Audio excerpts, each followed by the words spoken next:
So you might be aware that recently Luke Hodge, AFL footballer from the Hawthorn Football Club, broke his arm. He's made a fairly spectacular comeback from that fracture. This is great for Luke Hodge and a fantastic effort by the team who've got him back to football quite so quickly. However, it's made our life as hand therapists all that much harder. What's happened is that now we have every sub-elite, junior footballer coming in, trying as hard as they can to get back within 2 weeks, like Luke Hodge. So let's talk about Luke Hodge's injury, and let's talk about how Luke Hodge managed to come back after 2 weeks from a wrist fracture.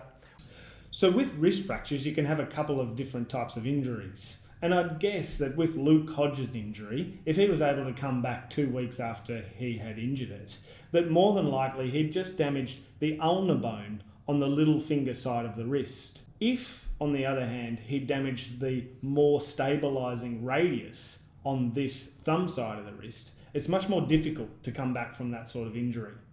The ulnar provides just the outer little finger stabilisation, probably takes on 20% of the load when you use your hand, whereas the radius, on the other hand, it takes up 80% of the load.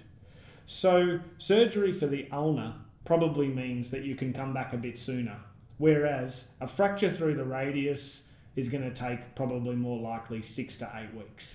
So next time, if you've got a wrist injury or a wrist fracture, come and see us and we'll try and get you back on the field as quickly as we possibly can.